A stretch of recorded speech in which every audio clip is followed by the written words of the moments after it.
जगामध्ये दोन प्रकारची माणसं राहतात या डांगे साहेब. एक रत्न पारखी आणि दुसरे गाजर पारखी. पारखीच आहे जगामध्ये माणसं, पण एक रत्न पारखी आणि दुसरे गाजर पारखी. काय कळतो आपल्याला? आपण म्हणतो माझ्याकडे ज्ञान आहे, ज्ञान आहे. आपल्याकडचं ज्ञान हे लोकांना फसवणारं ज्ञान आहे, किंवा आपलं अज्ञान लपवण्यापुरतं ज्ञान आहे. उद्धाराचं ज्ञान थोडीच आहे आपल्याकडे. मी एका माणसाला सहज विचारलं, का हो तुमचं इंग्रजी कसं काय? तो म्हणे आपलं इंग्लिश. अरे बापरे, लय तयार आहे. म्हटलं ते समोर रमेश भाऊ उभे, त्यांना बोलवा बरं. तू उभा राहिला आणि त्याने आवाज दिला, रमेश कम हिअर. लगेच रमेश जवळ आला. अरे म्हटलं तुमचं इंग्रजी लय पक्क हो. आता म्हटलं बोलावलेल्या रमेशला इकडून तिकडे पाठवा. त्याला बोलवायचं माहिती होतं, पाठवायचं माहिती नव्हतं, पण डोकेबाज होता. बहुतेक नगर जिल्ह्यातला असा. जिथं रमेश उभा होता तिथं तो बाबा गेला आणि तिथून रमेशला म्हणतो, रमेश कम हिअर. हे ज्ञानच आहे, पण अज्ञान लपवण्यापुरतं. जगामध्ये 4 प्रकारचे वर्ग तुकोबऱ्यांनी केले पा. काही माणसं जाणून जाणते, काही नेणून नेनते, काही नेणून जाणते आणि काही जाणून नेनते. नेणून नेनते म्हणजे काहीच कळत नाही, पण मला काही कळत नाही हेही कळत नाही. एक माणूस भिंतीला खेळा ठोकत होता, पण खेळा उलटा ठोकत होता, गुंडी भीतीकडून आणि ठोकत होता. आता किती दिवस आणीवर हातोळा मारला तर किंवा भीतीत जाईन. कसा शक्य तो खेळा भिंतीत जायला? त्याचा मित्र आला, का रे म्हणे काय झालं? अरे म्हणे खिळा भिंतीत जात नाही. त्यानं पाहिलं खिळ्याची पोझिशन. अरे कसा जाईल तो खिळा? या भिंतीचा आहे. आता यानं त्याला सांगाव ना पलटवून ठोक. तो म्हणे मला याच भिंतीला शर्ट टांगायचंय रे. अरे मग म्हणे हा खिळा शिर्डीहून आपल्याला बदलून आणावं लागेल. मूर्ख माणसं. आमच्या कुरा, माझं गाव 25,000 लोकसंख्येचं गाव आहे, कुरा नावाचं, मुक्ताईनगर तालुक्यात. म्हणजे आम्हाला मध्य प्रदेश एक 7-8 किलोमीटर आहे माझ्याहून मधून. खेडेपाडे खूप लागू आहे, खूप माणसं बाजारात येतात. एका दिवशी बाजारात 2 जण आले, त्यातलं एक हाफ मॅड आणि एक फुल मॅड. दोघींची बाजारात भेट झाली. तो हाफ मॅड त्या फुल मॅडला म्हणतो, मला तुला काही विचारायचंय. विचार ना म्हणे. तो म्हणे माझ्या आता ती पिशवी आहे, या पिशवीत काय आहे हे तुला सांगायचंय. या पिशवीत काय आहे हे जर सांगशील तर या पिशवीतले सगळेचे सगळे आंबे तुला देऊन टाकीन, सांग काय. तरी तो म्हणे काय शिंगळ त्या पिशवीत? तो म्हणे जाऊ दे, किती आंबे हे कधी सांगशील तर 12चे 12 देऊन टाकीन. हे नेणून नेनते. काय माणसं जाणून जाणते.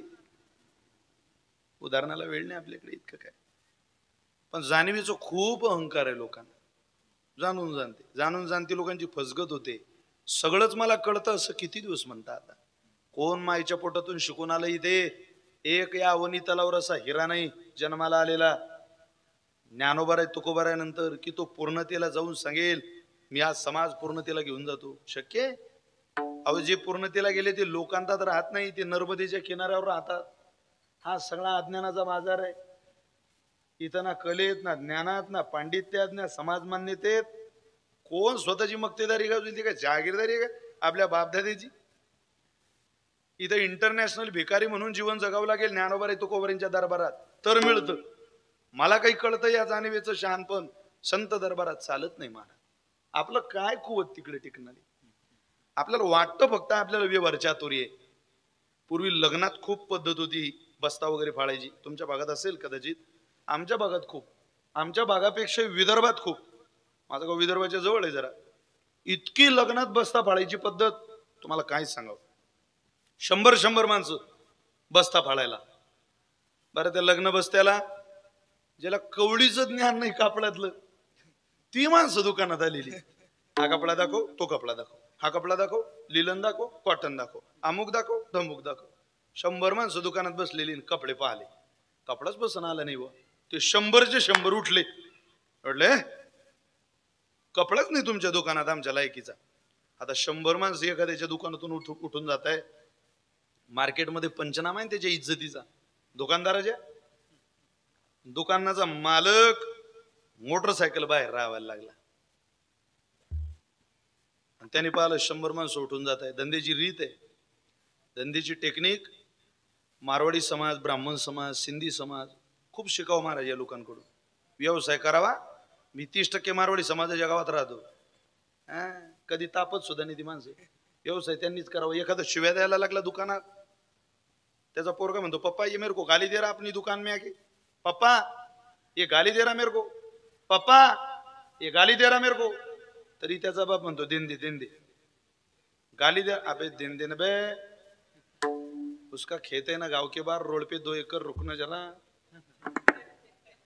2 साल में बेचता ना, पेट्रोल पंप डालना ना उसपे HP का. आहे दूरदृष्टी आपल्याला एवढी. शिकलं पाहिजे. मग अशी भगवानरावांशी बोललो, डांगे साहेबांशी, की मला आनंद आहे.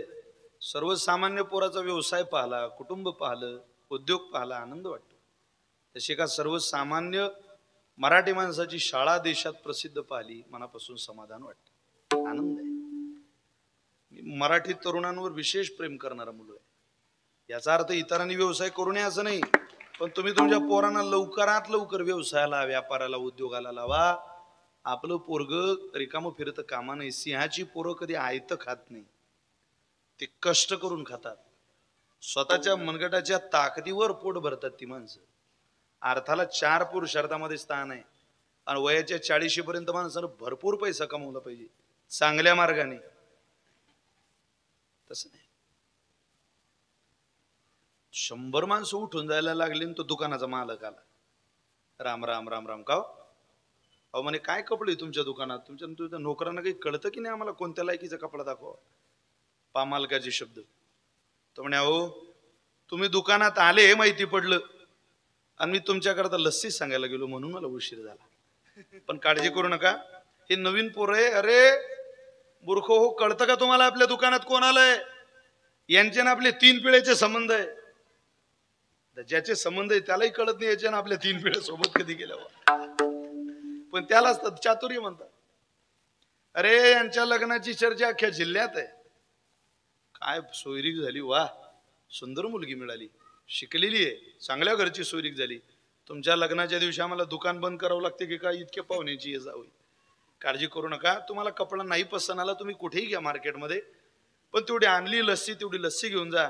आणि मी माझ्या पुतण्याच्या लग्नाकरता पुण्याच्या सुरतच्या बाजारपेठेतून 2 तागे बोलावले, तेवढे तुम्ही बघून घ्या.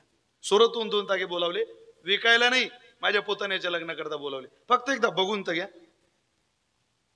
अरे तो सुरतचा तागा, नोकराला हेच कळत नाही आपल्या दुकानात सुरतचा तागा कोणता आहे बुवा.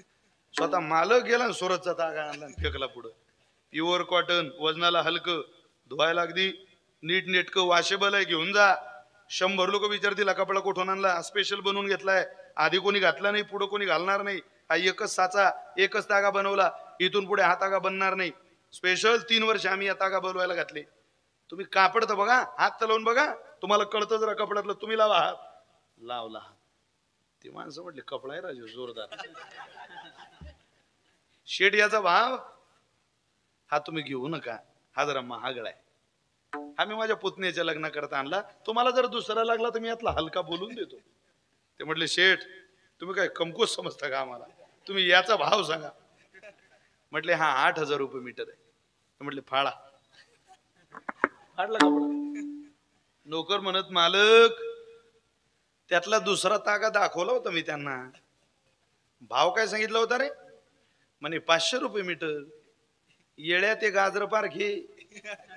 500चा 8000 विकल्याशिवाय त्यांची जिरत नाही. आता त्यांची पूर्ण थंडी झालेली स्वभाव आहे त्यांचा. कारण ते जाणून जाणते, त्यांना वाटतं मलाच काहीतरी कळतं. हे जाणीवेचं शहाणपण आहे. व्यवहारात टिकत नाही, परमार्थात काय उपयोगाला येईल?